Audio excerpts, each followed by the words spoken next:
posso realizar atendimentos neuropsicopedagógicos com parentes? Olha, perguntinha essa que muita gente tem dúvida. O nosso código de ética não fala nada, não discrimina nada sobre essa possibilidade. Até porque a neuropsicopedagogia é uma ciência muito nova. Poucos lugares nós temos neuropsicopedagogos atuantes. Então, assim, não há ainda uma orientação normatizada para isso. Mas eu vou falar com relação ao que eu oriento no meu método, o que eu oriento os meus alunos, meus mentorados, em relação a atender parentes, tá? Eu evitaria ao máximo. Por quê? Porque quando você é, né, neuropsicopedagogo, o ideal é que você construa um vínculo com o seu paciente como neuropsicopedagoga, tá? E quando você vai atender um parente, você já tem o vínculo familiar. Então você já é a tia, você já é a mãe, você já é a prima, a sobrinha, enfim, a avó, né, em alguns casos. Então você já tem um outro vínculo, a gente já tem um olhar que não é neutro, não é um olhar, né, imparcial, a gente já tem uma parcialidade que é impossível separar. Tem gente que fala assim, eu consigo separar. Mentira, a pessoa tá mentindo pra si mesma, tá? Então, o ideal é não atender parentes. Agora você me fala, Karen, não existe neuropsicopedagoga na minha cidade, não tem ninguém, posso atender? Aí você vai atender com muita cautela e vai buscar uma supervisão para te acompanhar nesse caso, tá? Por que uma supervisão? Porque quem vai supervisionar o caso junto com você vai ter o olhar imparcial e vai te auxiliar a ter esse olhar imparcial, tá? Então, o ideal é que não atenda parente, mas se for necessário, não houver outra alternativa, você pode, mas você, profissional, precisa de um supervisor, de uma segunda opinião no seu caso, principalmente no caso de avaliação. Eu sou professora e atendo como neuropsicopedagoga clínica. Eu posso atender um aluno na clínica? É mesmo caso do parente, mesmíssimo, tá? O ideal, não existe uma normativa para isso, não existe uma proibição e nenhuma liberação, tá? Mas eu não recomendo, e quando houver esse tipo de situação, não tem outra neuropsicopedagoga na cidade, eu sou a professora, mas eu também sou a única neuropsicopedagoga. Pode atender, porque é muito melhor atender do que deixar esse paciente sem atendimento, mas é importante que você, profissional, procure uma supervisão para te dar um olhar imparcial nestes casos. Tá bom? Mesma coisa. Você viu que são duas perguntas diferentes, mas é o mesmo critério que a gente vai usar profissionalmente falando, tá? Inclusive, e essa minha informação que eu dou pra vocês, essa orientação, porque, como eu falei, não existe uma normativa que trate sobre isso para neuropsicopedagogos, mas essa orientação é embasada em códigos de éticas profissionais de outras áreas afins, tá? Psicologia, fonoaudiologia, profissionais, né, de áreas afins também não podem atender pessoas que ele já tem vínculo de outra forma, como parente, como professora e aluno, né, que já tem um vínculo, tá? Então é por isso que a gente não orienta, tá bom? Vamos lá. Pergunta da Silvia Maria. Karen, com relação à neuropsicopedagogia institucional, como realizar intervenção sem conhecer o aprendente, já que não temos avaliação? Primeiro que você não vai conhecer o aprendente, porque você não vai intervir individualmente. Você vai realizar a intervenção em grupo. Então você precisa identificar as necessidades daquele grupo e as demandas daquele grupo. Por isso que você vai fazer a intervenção dentro das habilidades que são requisitos e pré-requisitos para aprendizagem, para desenvolver as aprendizagens, que são as bases neurobiológicas da aprendizagem. Então você vai estruturar a sua intervenção de acordo com o grupo que você criou. Por exemplo, se você tem um grupo de crianças, né, escolares, alfabetizando, ou adolescentes, ou um grupo de adultos, um grupo de idosos, você vai entender as necessidades daquele grupo e desenvolver intervenção para desenvolver os aspectos da aprendizagem, tanto de habilitação quanto de reabilitação cognitiva para aquele grupo, tá? Por isso que a gente não faz avaliação, que a gente está atendendo de maneira coletiva. O princípio da neuropsicopedagogia clínica é o atendimento coletivo. E você, quando vai atender o coletivo, você não precisa saber a necessidade individual, porque você vai atender a demanda do grupo. Por isso que eu falo que na neuropsicopedagogia institucional, o ideal é você criar grupos, né, com sujeitos da mesma faixa etária, e você pode organizar as sessões por temas, tá? Sessões temáticas, que aí fica mais fácil de você conduzir uma variedade, né, de propostas interventivas sem estar repetindo sempre o mesmo tema. Sou formada em neuropsicopedagogia há anos. Quero abrir meu consultório. Como fazer? O que você vai fazer para você abrir o seu consultório? Primeiro, que você não precisa abrir um consultório para começar seus atendimentos. Você pode atender a home care, tá? Você pode atender no espaço próprio da sua casa. Você pode atender por coworking. Eu recomendo essas 3 opções antes de você abrir um consultório, a menos que você tenha um espaço próprio que é consultório. Porque senão você vai ter custos com aluguel, com água, com luz, com internet, com telefone, com secretário, e você ainda não tem pacientes. Então, a primeira coisa mas pensa bem em começar a atender a home care ou atender na sua casa, né, um espaço na sua casa. Mas primeira coisa, antes de você alugar consultório, montar espaço, é você se posicionar como neuropsicopedagoga. Começou o seu posicionamento, começou a ter clientes te procurando. Realiza o primeiro atendimento. Aproveita que tem uma live dessa semana que vai sair do ar, hein? Que eu falo do primeiro atendimento. Aproveita o primeiro atendimento e faz online, tá? Eu falo do atendimento online. Faz o atendimento online, faz a triagem, faz o primeiro atendimento da família. E depois, se eles fecharem contrato, aí sim você detalha se vai a home care, se vai numa sala, se tem um espaço para começar. Mas antes de você ter um espaço físico, tenha primeiro clientes, tá? Isso é muito importante, gente. Tenha primeiro clientes antes de investir em espaço físico. Quando se tem as 2 áreas de pós, PP e NeuroPP, e já é PP, posso realizar teste da neuropsicopedagogia, meu aprendente?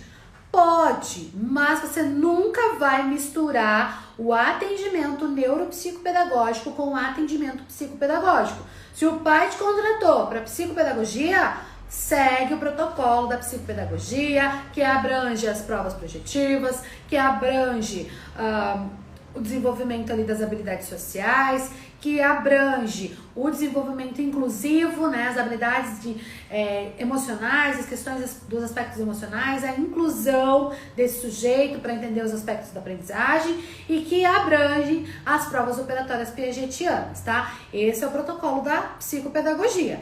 Agora, se você vai para esse paciente oferecer um processo neuropsicopedagógico, aí você se atém nos testes e protocolos neuropsicopedagógicos. Uso o DSM. Tenho dúvida, citamos ele no relatório? Com certeza absoluta.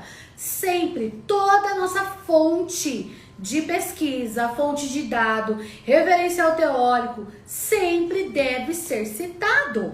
Por quê? Porque quando você está fazendo principalmente um laudo técnico, você não está escrevendo coisas de ouço vozes da minha cabeça. Não, você está se referenciando no DSM, você está se referenciando num autor, num artigo, numa pesquisa, enfim, tá? Num teste que foi, que tem ali toda a sua base de construção, toda a sua elaboração, seus dados normativos. Então, sim, sempre vamos citar DSMs e quaisquer outros manuais e referencial teórico que nós estamos utilizando para chegar nas nossas hipóteses e nas nossas conclusões, tá bom? Sempre. Absolutamente sempre, tá? Vamos pro Instagram. Não foi possível compartilhar a resposta. Deixa eu ver. Tenho um espaço pedagógico, mas deixei uma sala para o consultório. Posso atender psicopedagogia? Pode, claro que pode. Psicopedagogia, se você quiser atender neuropsicopedagogia, se quiser atender fonoaudiologia numa sala sua, você pode. Psicologia, neuropsicologia, pode atender sim, não tem problema nenhum. Karen, terminei o meu curso de neuropsicopedagogia, parabéns! Posso fazer estimulação cognitiva em idosos ou preciso de um curso complementar? Pode sim, porque estimulação cognitiva é reabilitação cognitiva. E a neuropsicopedagogia, das competências do neuropsicopedagogo é a intervenção e a reabilitação cognitiva. Então, pode fazer sim estimulação para idosos, porque o nosso público vai desde bebês a idosos. Então, com certeza vai fundo. Estamos precisando de profissionais atendendo nessa área. Dá para avaliar e intervir online? Você é inspiração? Beijo para você, minha linda. Bom, dá para avaliar e intervir online? Dá. Dá para avaliar 100% online? Não, porque a neuropsicopedagogia demanda de instrumentos quantitativos. E os instrumentos quantitativos, com base aí da aprendizagem, a maioria deles foi desenvolvido, elaborado, testado no presencial. Então, ele não pode ser modificado, porque ele é um teste padronizado. Qualquer modificação na aplicação do teste pode afetar os resultados. Então, não é possível realizar a avaliação 100% online. Agora, intervenção, podemos sim, o céu é o limite, podemos fazer intervenção clínica, né, individualizado, institucional, coletivo, online, com certeza, tá? Mas dá para atender online, só o processo da avaliação, que é um pouco mais complicado e precisa ser no presencial. Eu espero, estou contando, estou torcendo para que logo, né, nos próximos aí, talvez aí 1 ano, 2 anos máximo, comecem a ser trazidos testagens online, padronizadas, porque eu acredito que com a pandemia, né, essa crise que a gente teve, que tudo foi para o remoto, todo tipo de ensino, desde da graduação, pós-graduação, educação infantil, tudo foi para o remoto, para o online.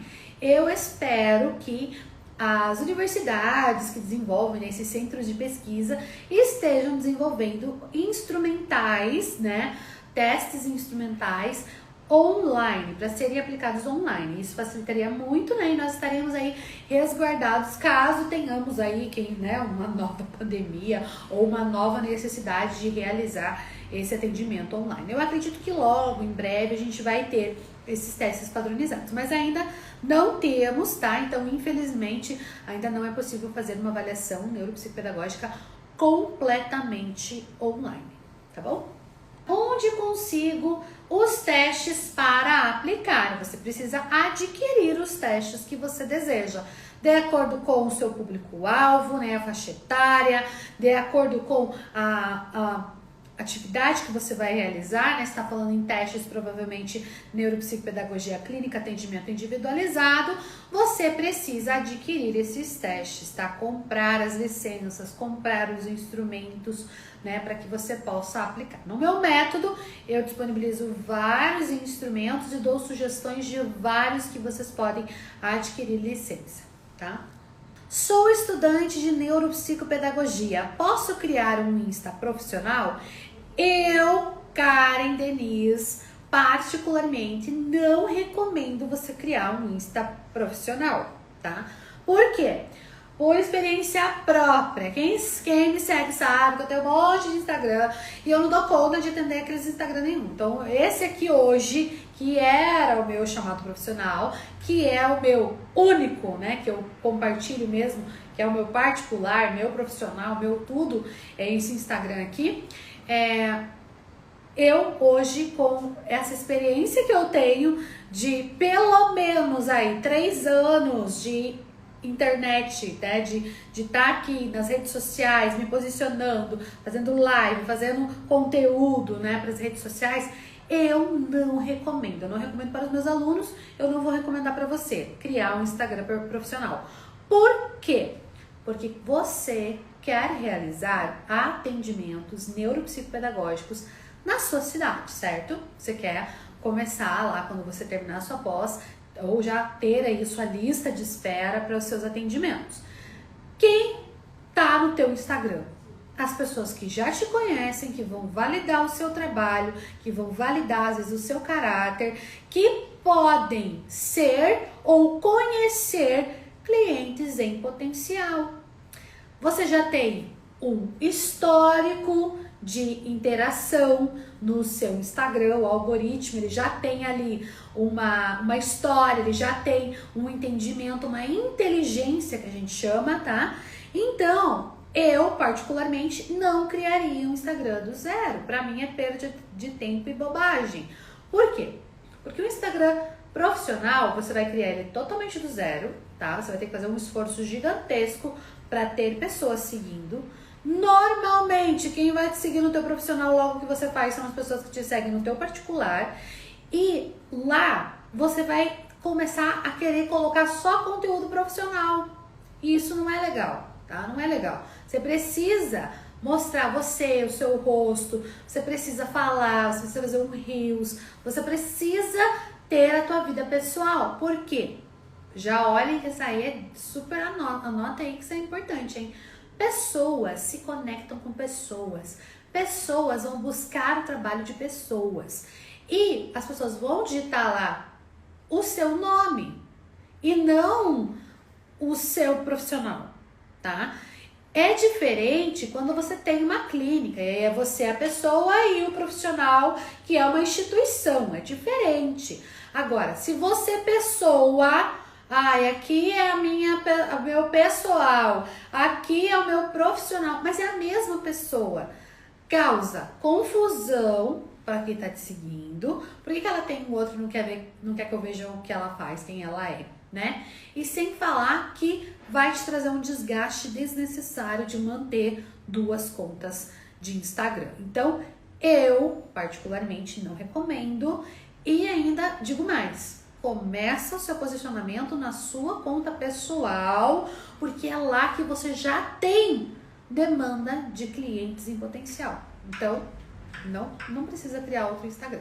Quais os primeiros recursos a serem comprados? Depende. E não deem a louca de sair comprando coisa por aí, hein, gente? Por quê? Porque depende de quem você vai atender. Qual é o seu público-alvo? Quem você vai atender? Quem é a primeira pessoa que vai ser seu paciente?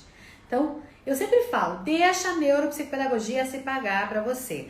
Não sai comprando um monte de coisa.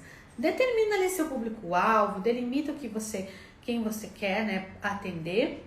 E é assim, espera você ter um paciente, porque eu tenho muitos alunos que falaram assim, não, eu quero atender crianças de 7 a 13 anos. E aí aparecem idosos para ele atender. E aí ele gastou uma fortuna com isso há 13 anos, mas ele tem demanda de atendimento de idosos. E aí? Como que faz? Vai ter que gastar mais comprando instrumento para idoso, vai ter que gastar mais comprando instrumento para jovem, adolescente, vai gastar mais comprando instrumento para bebês. Então, determina seu público, faz seu posicionamento, igual ensino passo a passo no método, e depois que você tiver o primeiro cliente, aí sim você pensa em comprar instrumentos, tá? O que eu recomendo? Primeira sessão, sessão com a família, você vai aplicar uma entrevista estruturada, né, para coletar dados e saber a queixa do motivo que está buscando o atendimento neuropsicopedagógico. Primeira sessão com o paciente, sessão lúdica estruturada, então tenha recursos lúdicos adequados para a idade que você vai realizar, tá bom? O atendimento. Depois você planeja, faz seu plano de avaliação e aí sim vai adquirindo instrumentos, né, que avaliam aí as mais diversas habilidades, mas que avaliam as habilidades que são requisitos daquela faixa etária que você vai atender, tá? Do teu primeiro paciente. Basicamente ele que vai determinar qual vai ser os primeiros instrumentos que você vai comprar. porque é o primeiro paciente que você tem, é a primeira demanda que você tem. Boa tarde, Karen. Posso usar jogos nas minhas intervenções?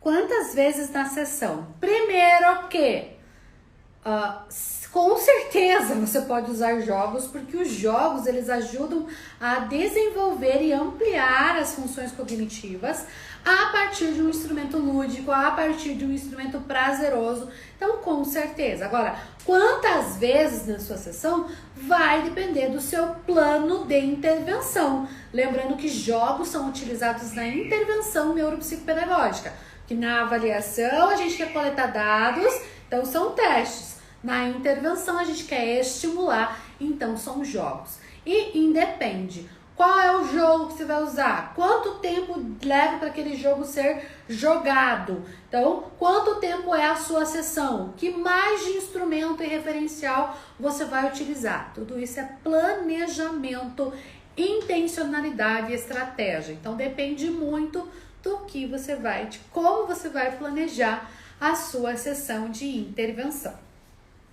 Qual a diferença do atendimento de avaliação neuropsicológica e neuropsicopedagógica? Muita diferença. Embora a neuropsicopedagogia utilize os testes, não restritos da neuropsicologia. E por que não restritos? Porque os que são restritos são exclusivos para psicólogos. Embora a neuropsicopedagogia utilize os mesmos testes da neuropsicologia, os objetivos são diferentes. Por quê? Porque a neuropsicopedagogia é uma ciência própria, tá? Que a pessoa que tem essa pós, ela pode exercer essa atuação e ela vai avaliar as relações da aprendizagem. Então, nós temos como foco apenas o processo de neuroaprendizagem. Tá? Então, a gente vai avaliar ali as habilidades que são base da aprendizagem, como é a aprendizagem, o que está atrapalhando a aprendizagem. A neuropsicologia, ela é uma especialidade da psicologia, portanto, só pode ser exercida por psicólogos devidamente cadastrados no Conselho Regional de Psicologia com seu CRP em dia. Neuropsicologia é competência exclusiva do psicólogo. Falando assim, existem muitos testes que são de uso restritos de psicólogos que vão ser utilizados na neuropsicologia. E como a neuropsicologia é a intersecção, ela é uma especialidade da psicologia que trata dos aspectos do sistema nervoso, ela vai abranger todos os pontos do sistema nervoso. Por exemplo, a neuropsicologia vai atuar diretamente com a aprendizagem? Neuroaprendizagem? Vai.